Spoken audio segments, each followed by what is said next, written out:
ഇന്ന് നാം പഠിക്കാൻ പോകുന്നത് നമ്മുടെ 13ാമത്തെ ചാപ്റ്റർ പേഴ്സൻസ് അഥവാ ശതമാനം. നാം എപ്പോഴും കേട്ടുപരിചയമുള്ള ഒരു വാക്കാണ് ശതമാനം എന്ന് പറയുന്നത്, അല്ലേ? പേഴ്സൻറ്റേജ് എന്ന് നമ്മൾ പറയുന്നത്. അപ്പോൾ എന്താണ് ഈ ശതമാനം എന്ന് പറഞ്ഞാൽ, ഇപ്പം നമുക്കറിയാം ഈ ഓണം, അതുപോലെ തന്നെ പെരുന്നാൾ, ക്രിസ്മസ് തുടങ്ങിയ ഉത്സവ സീസണൊക്കെ വരുമ്പോൾ ഈ തുണിക്കടകളുടെ മുന്നിൽ, അതുപോലെ തന്നെ ഈ കമ്പ്യൂട്ടർ അല്ലെങ്കിൽ TV, അതുപോലെ ഈ വാഷിംഗ് മെഷീൻ തുടങ്ങിയ ഇലക്ട്രോണിക് സാധനങ്ങളൊക്കെ വിൽക്കുന്ന കടകൾക്ക് മുമ്പിലൊക്കെ നമ്മൾ കാണാറുണ്ട് ഈ 15% ഓഫർ, അല്ലേ? അല്ലെങ്കിൽ 20% വിലക്കുറവ്, അല്ലെങ്കിൽ 30% വിലക്കുറവ് എന്നൊക്കെ നമ്മൾ എപ്പോഴും കാണാറുണ്ട്, അല്ലേ? അത് ഈ സീസൺ ആകുമ്പോൾ നമ്മൾ കാണാം. അപ്പോൾ ഈ 30% വിലക്കിഴിവ് എന്നതുകൊണ്ട് എന്താണ് ഇവർ ഉദ്ദേശിക്കുന്നത്? ഇപ്പോൾ ഉദാഹരണത്തിന് ഇപ്പോൾ ഒരു 30% വിലക്കിഴിവ് എന്ന് പരസ്യം കൊടുത്തിട്ടുള്ള ഒരു തുണിക്കട, ഒരു ടെക്സ്റ്റൈൽ ഷോപ്പിലേക്ക് നമ്മൾ ചെന്നു. നമ്മൾ എന്ത് ചെയ്തു? ഒരു ഷർട്ട് വാങ്ങിയപ്പോൾ ഒരു 800 രൂപ എന്ന് വിചാരിക്കുക. 800 രൂപയുടെ നാം ഒരു ഷർട്ട് വാങ്ങി. അപ്പോൾ നമുക്ക് അവിടെ എഴുതിയിട്ടുണ്ട് 30% കിഴിവ് എന്ന് എഴുതിയിട്ടുണ്ട്, അല്ലേ? അപ്പോൾ നമ്മൾ എത്ര പൈസ കൊടുക്കേണ്ടി വരും? 800 രൂപയാണ് അതിൻ്റെ യഥാർത്ഥ വില. പക്ഷെ നമ്മൾ എത്ര പൈസ കൊടുത്താൽ മതി? അപ്പോൾ ഇവിടെ എന്താണ് ഈ 30% വിലക്കിഴിവ് എന്നതുകൊണ്ട് ഉദ്ദേശിക്കുന്നത് എന്ന് നമുക്ക് ആദ്യം മനസ്സിലാവണം, അല്ലേ? അപ്പോൾ ഈ 30% എന്ന് പറയുന്നത് അതിൻ്റെ അർത്ഥം എന്താണ്? 100ന് 30, അല്ലേ? അപ്പോൾ ശതമാനം എന്ന് പറയുന്നത്, പേഴ്സൻ്റ് എന്ന് പറയുമ്പോൾ 100ന് എന്നാണ് അതിൻ്റെ അർത്ഥം. അപ്പോൾ 100ന് 30 രൂപ. അപ്പോൾ 100 രൂപയുടെ സാധനങ്ങൾ നമ്മൾ എടുക്കുകയാണെങ്കിൽ 30 രൂപ നമുക്ക് കുറവ് കിട്ടും. 15% ഓഫർ എന്ന് പറഞ്ഞാലോ, 100 രൂപയുടെ സാധനം നമ്മൾ എടുക്കുമ്പോൾ നമുക്ക് 15 രൂപ കുറവ് കൊടുത്താൽ മതി. അപ്പോൾ നമ്മൾ ഇവിടെ 800 രൂപയുടെ ഒരു ഷർട്ട് വാങ്ങിയപ്പോൾ നാം എത്ര കാശ് കുറവ് കൊടുത്താൽ മതി? അതായത് ഇവിടെ ശ്രദ്ധിച്ചു നോക്കിയാൽ 30% എന്ന് പറഞ്ഞാൽ 30% എന്ന് പറഞ്ഞാൽ അതിൻ്റെ അർത്ഥം എന്താണ്? 100ന് 30 രൂപ, അല്ലേ? 100ന് 30 രൂപ, ഇതാണ് 30% എന്ന് പറഞ്ഞാൽ. അതായത് 30/100. ക്ലിയർ ആയില്ലേ? 100ന് 30. ഇപ്പം അത് 20% ഉള്ളൂ എന്ന് വിചാരിക്കാം. ഇപ്പോൾ വിലക്കിഴിവ് 20%. അങ്ങനെയാണെങ്കിൽ അതിൻ്റെ അർത്ഥം എന്താണ്? 100 രൂപയ്ക്ക് നമ്മൾ സാധനം എടുക്കുകയാണെങ്കിൽ എത്ര രൂപ വിലക്കിഴിവ് കിട്ടും? 20 രൂപ നമുക്ക് വിലക്കിഴിവ് കിട്ടും, അല്ലേ? അതായത് 20/100. അപ്പം ഇതാണ് ശതമാനം എന്ന് പറഞ്ഞത്. അപ്പോൾ 20% എന്ന് പറഞ്ഞാൽ അതിൻ്റെ അർത്ഥം എന്താണ്? 20/100. 30% എന്ന് പറഞ്ഞാൽ 30/100. ഇനി 8% വിലക്കിഴിവ് എന്ന് വിചാരിക്കുക. അങ്ങനെയാണെങ്കിലോ 100ന് 8 രൂപ, അല്ലേ? അപ്പോൾ 100ന് 8 രൂപ വെച്ചിട്ട് നമുക്ക് കിഴിവ് തരും. അപ്പോൾ നമ്മൾ എങ്ങനെ എഴുതും?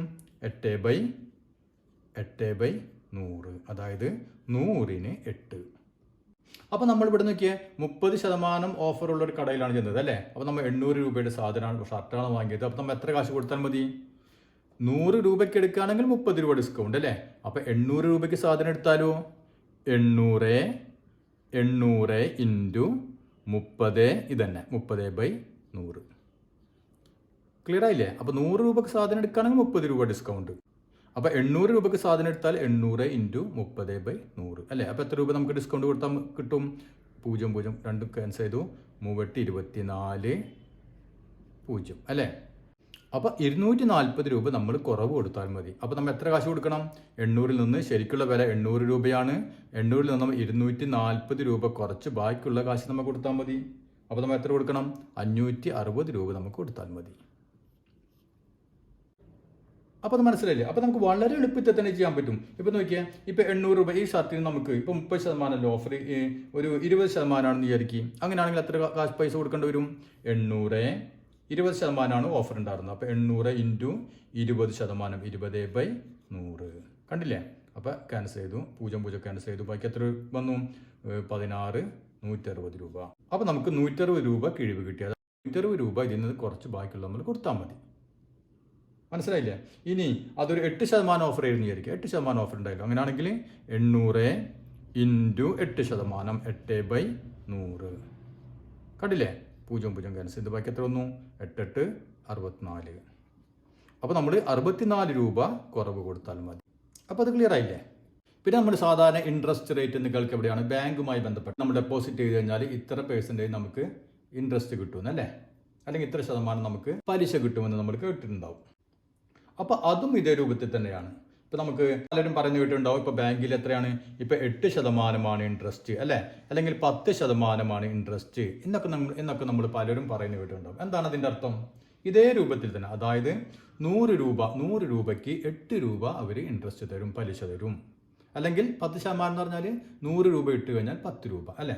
അതായത് ഉദാഹരണത്തിന് ഇപ്പം നാം ഒരു 50,000 രൂപ 50,000 റുപ്പീസ് ബാങ്കിലിട്ടെന്ന് വിചാരിക്കുക. ബാങ്കിൽ നമ്മൾ ഡെപ്പോസിറ്റ് ചെയ്തു, ഒരു വർഷത്തേക്ക് നമ്മൾ ഡെപ്പോസിറ്റ് ചെയ്തു. അങ്ങനെയാണെങ്കിൽ ഇപ്പോൾ ആ ബാങ്കിൻ്റെ നിരക്ക് ഇപ്പോൾ 8% ഇൻട്രസ്റ്റ് നിരക്കെങ്കിൽ നമുക്ക് എത്ര പൈസ കിട്ടും?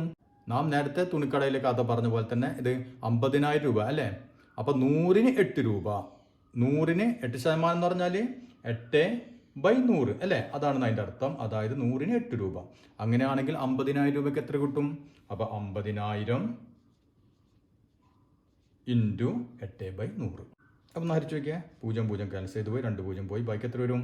8 5 40, 2 അല്ലേ. അപ്പോൾ നമുക്ക് എത്ര കിട്ടും? ഒരു വർഷം കഴിയുമ്പോൾ 4,000 രൂപ ഇൻട്രസ്റ്റ് ആയിട്ട്, പലിശയായിട്ട് നമുക്ക് കിട്ടും. ഇനി അതേ രൂപത്തിൽ തന്നെയാണ് നമ്മളിപ്പോൾ ബാങ്കിൽ നിന്ന് ലോൺ എടുക്കാൻ എന്ന് വിചാരിക്കും. ഇപ്പം നമ്മൾ പലരും കേട്ടിട്ടുണ്ടാവും അല്ലേ, ബാങ്കിൽ നിന്ന് ലോൺ എടുത്തു, അപ്പോൾ അത് വാങ്ങാൻ ഇത് വാങ്ങാനൊക്കെ ലോൺ എടുക്കുന്ന കാലഘട്ടമാണല്ലോ. അപ്പോൾ അവിടെയും ഇതേ രൂപത്തിൽ തന്നെയാണ് നമ്മുടെ ഇൻട്രസ്റ്റ് കണക്കാക്കുക. പക്ഷെ അവിടെ എന്താണ് വ്യത്യാസം? നാം ഡെപ്പോസിറ്റ് ചെയ്യുമ്പോൾ നമുക്ക് കിട്ടുന്നത് ഇപ്പോൾ 6%, 8% ഒക്കെ ആയിരിക്കും. പക്ഷേ നാം ബാങ്കിൽ നിന്ന് ലോൺ എടുത്തു കഴിഞ്ഞാലോ അവർ വാങ്ങുന്ന ശതമാനം 12%, അല്ലെങ്കിൽ 14%, അല്ലെങ്കിൽ 16%, അങ്ങനെയൊക്കെ ആയിരിക്കും ബാങ്കുകാർ നമ്മളിൽ നിന്ന് വാങ്ങാം. അതായത് നാം ഇപ്പോൾ 1,00,000 രൂപ എടുക്കുകയാണെങ്കിൽ 100-ന് 12 രൂപ, അല്ലെങ്കിൽ 100-ന് 100 രൂപയ്ക്ക് 16 രൂപ വെച്ചിട്ട് നമ്മളിൽ നിന്ന് ഇൻട്രസ്റ്റ് അവർ വാങ്ങും. മനസ്സിലായില്ലേ? അതേസമയം നമ്മൾ ഡെപ്പോസിറ്റ് ചെയ്ത് കഴിഞ്ഞാലോ നമുക്ക് 100-ന് 8 രൂപയോ 10 രൂപയോ വെച്ച് കിട്ടുള്ളൂ. പക്ഷെ നമ്മൾ ലോൺ എടുക്കുകയാണെങ്കിൽ 100-ന് 16 രൂപ വെച്ചോ, അല്ലെങ്കിൽ 100-ന് 14 രൂപ വെച്ചോ ഒക്കെ നമുക്ക് കൊടുക്കേണ്ടി വരും. മനസ്സിലായില്ലേ? അപ്പോൾ വലിയ എമൗണ്ട് ഒക്കെ ലോൺ എടുത്തവരെന്താവും? അവസാനം ആ ലോൺ എടുക്കാൻ പൈസ ഉണ്ടാവില്ല, സ്വന്തം വീടും പറമ്പൊക്കെ വിൽക്കേണ്ട അവസ്ഥയിൽ വെക്കും, അല്ലെങ്കിൽ ബാങ്കുകാർ ജപ്തി ചെയ്ത് കൊണ്ടുപോകും അല്ലേ. അതുകൊണ്ട് തന്നെ അനാവശ്യമായ ലോൺ എടുക്കലൊക്കെ പരമാവധി ഒഴിവാക്കുക. ഒരിക്കലും ബാങ്ക് നമ്മുടെ നന്മയ്ക്ക് വേണ്ടിയിട്ടല്ല എന്നുള്ള കാര്യം എപ്പോഴും ഓർമ്മയിൽ വെക്കാം. അപ്പോൾ ഇതൊന്നല്ല നമ്മുടെ വിഷയം. നമ്മുടെ വിഷയം അറിയാലോ. അപ്പോൾ എന്താണ് ശതമാനം, എന്താണ് പേഴ്സൻറ്റേജ് നമ്മൾ പഠിച്ചു കഴിഞ്ഞു അല്ലേ. ഇനി നമുക്ക് ടെക്സ്റ്റ് ബുക്കിലെ പേജ് നമ്പർ 153 കുറച്ച് ചോദ്യങ്ങളുണ്ട്, അതൊന്ന് നമുക്ക് ചെയ്തു നോക്കാം.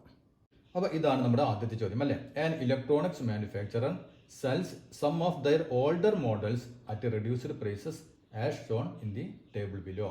Compute the current price of each. എന്താണത്?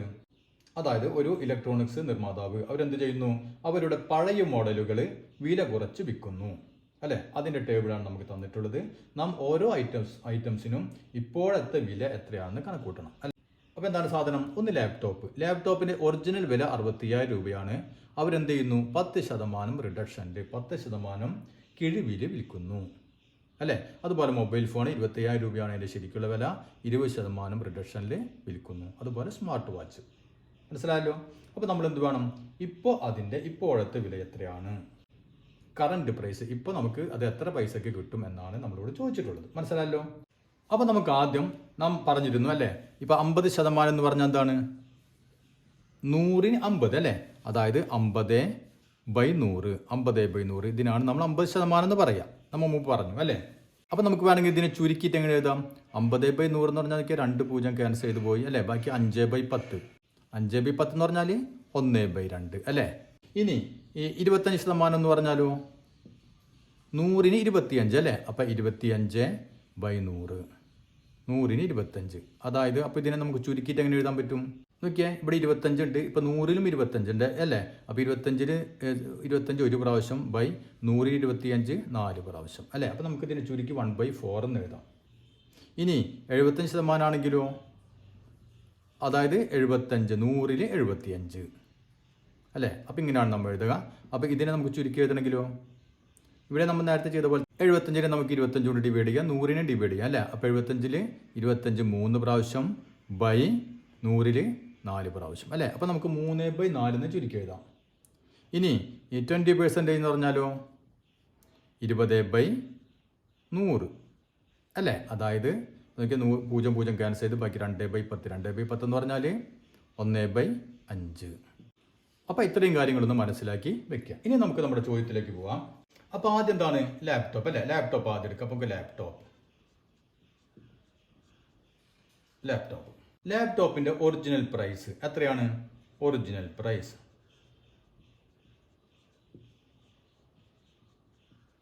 അതായത് പഴയ വില എത്രയാണ് ഇവിടെ? 65,000 രൂപ അല്ലേ? ഇനി ഇതിന്റെ റിഡക്ഷൻ, അതായത് കുറവ് എത്രയാണ്? 10% അല്ലേ? അപ്പൊ നമുക്ക് റിഡക്ഷൻ, അതായത് കിഴിവ് എത്രയാണ്? 10% ഡിസ്കൗണ്ട് അല്ലേ? 10% ഡിസ്കൗണ്ട് ഉണ്ട്. അപ്പോൾ നമ്മൾ നേരത്തെ പറഞ്ഞല്ലോ, അതായത് 100 രൂപയ്ക്ക് 10 രൂപ വെച്ചിട്ട് ഡിസ്കൗണ്ട് അല്ലേ? അങ്ങനെയാണെങ്കിൽ 65,000 രൂപയ്ക്ക് എത്രയായിരിക്കും? 65,000 ഇൻറ്റു 10/100. 10% എന്ന് പറഞ്ഞാൽ എന്താണ്? 10/100 അല്ലേ? അപ്പോൾ 65,000 രൂപയ്ക്കാണ് 10% എന്ന് പറയുമ്പോൾ 65,000 ഇൻറ്റു 10/100 അല്ലേ? വളരെ എളുപ്പത്തിൽ നമുക്ക് ചെയ്യാം. എനിക്ക് 0 ക്യാൻസൽ ചെയ്തു, ഈ 0 പോയി. ബാക്കി എത്ര കാശ് കിഴിവ് കിട്ടും? Equal to 6,500.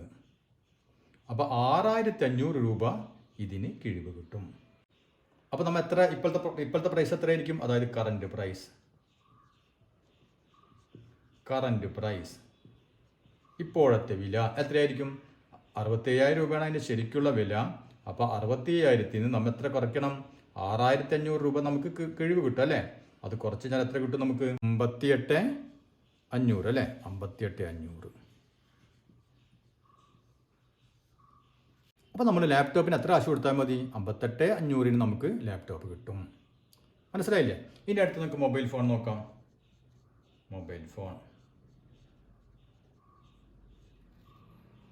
മൊബൈൽ ഫോണിൻ്റെ ഒറിജിനൽ പ്രൈസ്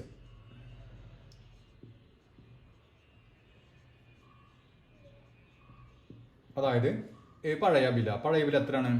25,000 രൂപ. ഇനി അതിൻ്റെ റിഡക്ഷൻ എത്രയാണ്? 20% അല്ലേ? അതായത് റിഡക്ഷൻ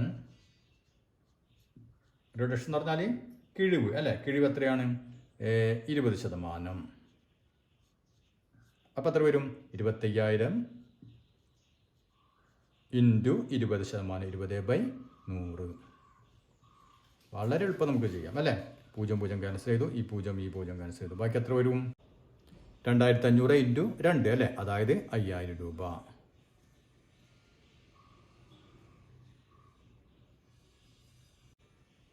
അപ്പോൾ 5,000 രൂപ റിഡക്ഷൻ വരും അല്ലേ? അപ്പോൾ അതിൻ്റെ ഇപ്പോഴത്തെ പ്രൈസ് എത്രയായിരിക്കും? കറണ്ട് പ്രൈസ്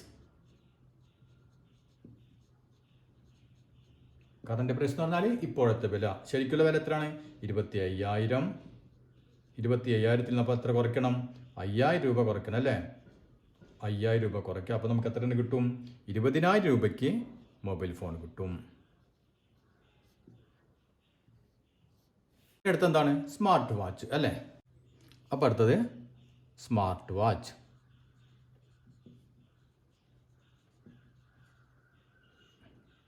അതിൻ്റെ ഒറിജിനൽ പ്രൈസ് പഴയ വില എത്രയാണ്?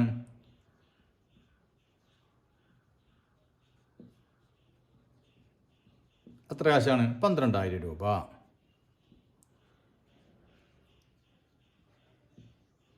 ഇനി അതിൻ്റെ റിഡക്ഷൻ, കിഴിവ് എത്രയാണ്? റിഡക്ഷൻ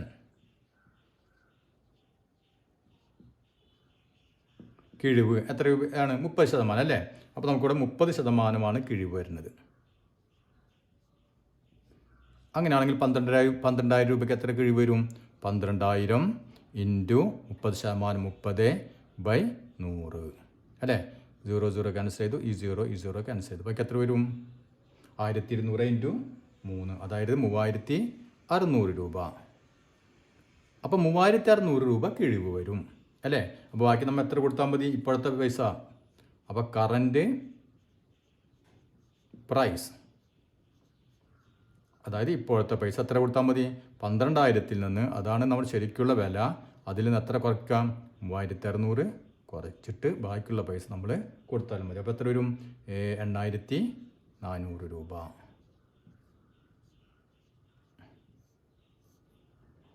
അപ്പോൾ ഇത്രയും മനസ്സിലായല്ലോ. അപ്പോൾ ഞാൻ ഓരോന്ന് എഴുതുന്നതിനും അതിൻ്റെ മലയാളം കൂടി പറയുന്നത്, അപ്പോൾ മലയാളം മീഡിയക്കാർ പ്രത്യേകം ശ്രദ്ധിക്കുക. ഇനി നമുക്ക് മറ്റൊരു രീതിയിലും ഇത് ചെയ്യാം. അത് ജസ്റ്റ് ഒന്ന് അറിഞ്ഞിരിക്കാൻ വേണ്ടി പറയണേ ഞാൻ. ഇങ്ങോട്ട് നോക്കിയാൽ ഇപ്പോൾ നമുക്ക് ലാപ്ടോപ്പ് എടുക്കുക. ലാപ്ടോപ്പിന് ശരിക്കുള്ള വില 65,000, അതിൻ്റെ റിഡക്ഷൻ 10% അല്ലേ. അപ്പോൾ 10% വില കുറച്ചാണ് നമ്മൾ കൊടുത്താൽ മതി. അതായത് നമ്മൾ 10% എന്ന് പറഞ്ഞാൽ 6,500 രൂപ. അപ്പോൾ അത് കുറച്ചിട്ട് നമ്മൾ 58,500 രൂപ കൊടുത്താൽ മതി എന്ന് നാം പറഞ്ഞു അല്ലേ. ഇതങ്ങനെ വേറെ രീതിയിൽ നമുക്ക് ചെയ്യാം. ഒന്ന് ശ്രദ്ധിച്ച് നോക്കിയാൽ 10% റിഡക്ഷൻ അല്ലേ. അപ്പോൾ 10% വിലക്കുറവ്. അപ്പോൾ ഇവിടെ 10% വിലക്കുറവ് അല്ലേ. അപ്പോൾ അതായത് ബാക്കി എത്ര ഉണ്ട്? ഇപ്പം 100% അതിൻ്റെ വില അല്ലേ. 100% അതിൻ്റെ വില. അപ്പോൾ അതിൽ 10% അതിൻ്റെ വിലക്കുറവ് അല്ലേ. ബാക്കി അപ്പോൾ ഈ സാധനത്തിൻ്റെ നമ്മുടെ ഈ ഫോണിൻ്റെ ലാപ്ടോപ്പിൻ്റെ വില എത്ര വരും? 100%ത്തിൽ 10 കുറച്ചാൽ 90% അല്ലേ. അപ്പോൾ 90% അതായത് ഈ സംഖ്യയുടെ ഈ വിലയുടെ 90% ഈ ലാപ്ടോപ്പിൻ്റെ വില. അതായത് ഒറിജിനൽ വിലയുടെ 90% ലാപ്ടോപ്പിൻ്റെ വില, 10% ഡിസ്കൗണ്ട്. മനസ്സിലായോ? അപ്പോൾ നമുക്ക് എന്ത് ചെയ്താൽ മതി? ഈ 65,000-ൻ്റെ 65,000 അതിൻ്റെ 90% എന്ന് കണ്ടുവയ്ക്കുക എത്രയാണെന്ന്. അതാണ് ലാപ്ടോപ്പിൻ്റെ വില. അപ്പോൾ നോക്കിയാൽ 0 ക്യാൻസൽ ചെയ്തു, ഈ 0 ക്യാൻസൽ ചെയ്തു. ബാക്കി എന്ത് വരും? 650 × 9. 650 × 9 ഒന്ന് ഗുണിച്ച് നോക്കിയേ, നമുക്ക് എത്ര കിട്ടും? 58,500 കിട്ടും. ക്ലിയർ ആയില്ലേ? അപ്പം ഇങ്ങനെയും നമുക്ക് ചെയ്യാം. അപ്പോൾ ഇവിടെ 10% റിഡക്ഷൻ, ബാക്കി 90% ഈ സാധനത്തിൻ്റെ വില അല്ലേ. അപ്പോൾ നമുക്ക് ഈ സംഖ്യയുടെ 90% കണ്ടു കഴിഞ്ഞാൽ നമുക്ക് ഈ ലാപ്ടോപ്പിൻ്റെ വില കിട്ടും. ക്ലിയർ ആയില്ലേ? അതുപോലെ മൊബൈൽ ഫോണിൻ്റെ നോക്കിയാൽ 20% റിഡക്ഷൻ, കിഴിവ് അല്ലേ. ബാക്കി എത്ര ശതമാനമാണ് ഇപ്പോൾ ഇതിൻ്റെ വില വരാം? 80% അല്ലേ. അപ്പോൾ ഇതിൻ്റെ 80% കണ്ടു കഴിഞ്ഞാൽ നമുക്ക് ഡയറക്റ്റ് ഇതിൻ്റെ എന്ത് കിട്ടും? ഇപ്പോഴത്തെ വില കിട്ടും. അപ്പോൾ നമുക്ക് അങ്ങനെ വേണമെങ്കിലും ചെയ്യാം. ഇനി നമുക്ക് അടുത്ത ചോദ്യം നോക്കിയേ. A businessman donates 2% of his monthly profit to charity. In a certain month he got 25,000 rupees as profit. How much of this did he donate to charity? എന്താണ് പറഞ്ഞിട്ടുള്ളത്? ഒരു ബിസിനസ് മാൻ എന്ത് ചെയ്യുന്നു? അദ്ദേഹത്തിന് കിട്ടുന്ന മാസത്തിൽ അദ്ദേഹത്തിന് കിട്ടുന്ന ലാഭത്തിൻ്റെ 2% രൂപ എന്ത് ചെയ്യുന്നു? ദുരിതാശ്വാസ നിധിക്കായിട്ട്, അതായത് ചാരിറ്റിക്കായിട്ട് ചെലവഴിക്കുന്നു, സംഭാവന കൊടുക്കുന്നു. അപ്പോൾ ഒരു പ്രത്യേക മാസത്തിൽ അദ്ദേഹത്തിന് എത്ര കിട്ടി? 25,000 രൂപ അദ്ദേഹത്തിന് ലാഭം കിട്ടി. അങ്ങനെയാണെങ്കിൽ അദ്ദേഹം ആ മാസം എത്ര പൈസ സംഭാവന കൊടുക്കും? ഇതാണ് ചോദ്യം. അപ്പോൾ നമുക്ക് വളരെ എളുപ്പത്തിൽ തന്നെ കണ്ടുപിടിക്കാൻ പറ്റും അല്ലേ. അപ്പോൾ ആ മാസത്തിൽ അദ്ദേഹത്തിന് കിട്ടിയ പ്രോഫിറ്റ് എത്രയാണ്? അപ്പോൾ ആദ്യം നമുക്കത് എഴുതാം. പ്രോഫിറ്റ് ഹി ഗോട്ട്,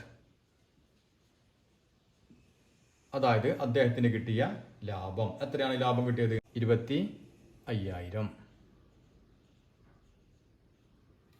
അങ്ങനെയാണെങ്കിൽ അദ്ദേഹം എത്ര കാശ് ഡൊണേറ്റ് ചെയ്യണം?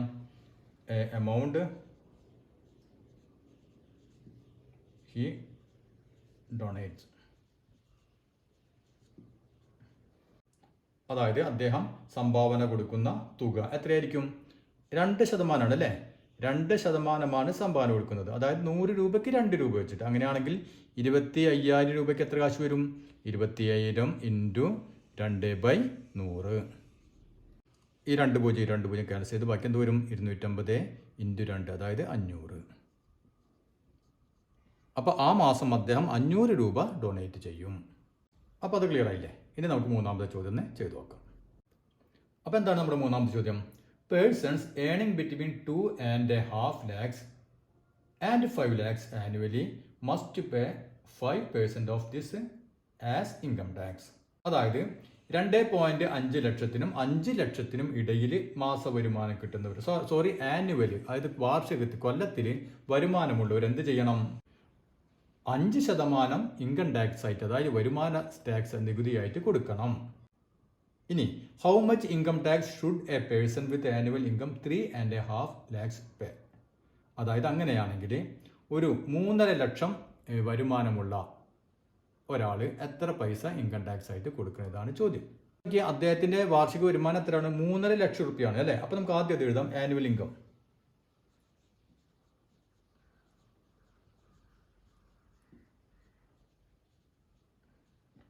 അതായത് വാർഷിക വരുമാനം എത്രയാണ്? 3,50,000 രൂപ.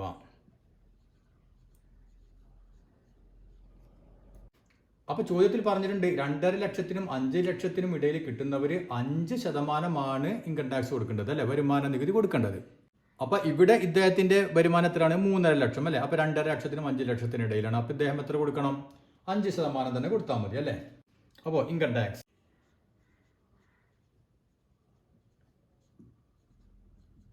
സീക്വൽ ടു എത്ര വരും? ഇൻകം ടാക്സ് എത്ര ശതമാനമാണ് കൊടുക്കേണ്ടത്?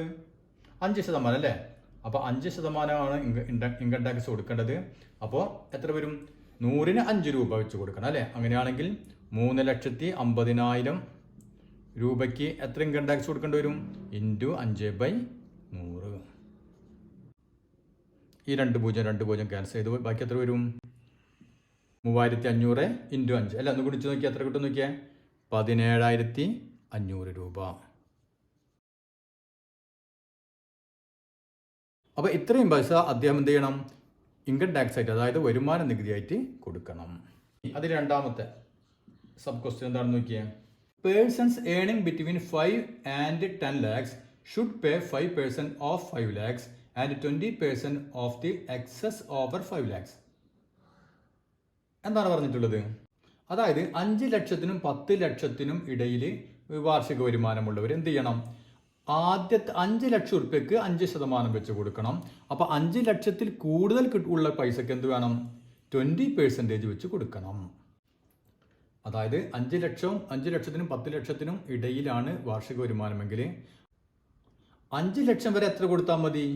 5 ലക്ഷം വരെ 5% നികുതി കൊടുത്താൽ മതി. ഇനി 5 ലക്ഷത്തിൽ കൂടുതലുള്ള പൈസക്ക് എത്ര ശതമാനം കൊടുക്കണം? 20% കൊടുക്കണം. അങ്ങനെയാണെങ്കിൽ how much income tax should A person with annual income 7.5 lakhs? അങ്ങനെയാണെങ്കിൽ ഒരാൾക്ക് 7.5 ലക്ഷം വരുമാനമുണ്ട്. അദ്ദേഹം എത്ര പൈസ കൊടുക്കേണ്ട വരും ഇൻകം ടാക്സ് ആയിട്ട്? ഇതാണ് ചോദ്യം. അപ്പം ഇങ്ങോട്ട് നോക്കിയേ, അദ്ദേഹത്തിന് ആകെ എത്ര വരുമാനമുണ്ട്? 7,50,000 രൂപ അല്ലേ, 7.5 ലക്ഷം. അപ്പം ഈ 7.5 ലക്ഷത്തിൽ 50,000 രൂപ 5 ലക്ഷം രൂപ 5 ലക്ഷം രൂപ വരെ എത്ര കൊടുത്താൽ മതി? 5% കൊടുത്താൽ മതി അല്ലേ. 5% നികുതി കൊടുത്താൽ മതി. ബാക്കി എത്രയിൽ വരുന്നുണ്ട്? 5 ലക്ഷം കഴിച്ചിട്ട് ബാക്കി 2.5 ലക്ഷം കൂടി ഉണ്ട് അല്ലേ. അപ്പോൾ ബാക്കി വരുന്ന 2.5 ലക്ഷം രൂപയ്ക്ക് എത്ര ശതമാനം വെച്ച് കൊടുക്കേണ്ടി വരും? 20% വെച്ച് കൊടുക്കേണ്ടി വരും. ക്ലിയർ ആയില്ലേ? അപ്പോൾ 5 ലക്ഷം രൂപയ്ക്ക് ഇദ്ദേഹം 5% നികുതി കൊടുക്കണം. പിന്നെ ഇദ്ദേഹത്തിന് 2.5 ലക്ഷം കൂടുതലുണ്ട് അല്ലേ. ഈ 2.5 ലക്ഷത്തിന് എത്ര കൊടുക്കേണ്ടി വരും? 20% വെച്ച് നികുതി കൊടുക്കണം. അപ്പോൾ മൊത്തം എത്ര നികുതി കൊടുക്കണം എന്നാണ് ചോദ്യം. അപ്പോൾ ആദ്യം എന്ത് ചെയ്യാം? നമുക്ക് 5 ലക്ഷത്തിൻ്റെ 5% കാണാം അല്ലേ. അതായത് 5% ഓഫ് 5 lakhs. അതായത് 5 ലക്ഷത്തിൻ്റെ 5% എത്ര വരും? 5 ലക്ഷം ഇൻറ്റു 5%, 5/100. അപ്പോൾ ഈ 2 ക്യാൻസൽ ചെയ്ത് കഴിഞ്ഞാൽ ബാക്കി 5 × 5 25, 3 0 അല്ലേ. ഇത്ര രൂപയാണ് എന്തിനു കൊടുക്കേണ്ടത്? ഈ 5 ലക്ഷത്തിന് 25,000 രൂപ നികുതി കൊടുക്കണം അല്ലേ. ഇനി ബാക്കി 2.5 ലക്ഷത്തിനോ 20% വെച്ച് കൊടുക്കണം അല്ലേ. അപ്പോൾ 20% ഓഫ് 2.5 ലക്ഷം അല്ലേ.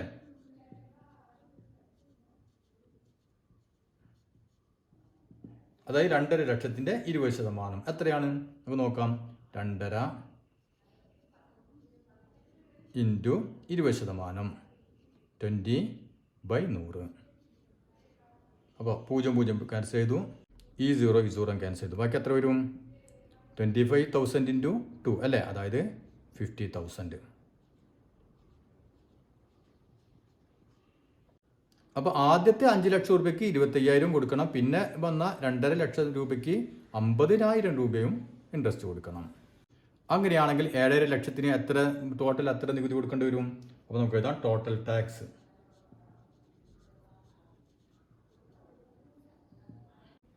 അതായത് ആകെ വരുമാന നികുതി ടോട്ടൽ ടാക്സ് എത്ര വരും? 25,000 പ്ലസ് 50,000 അല്ലേ.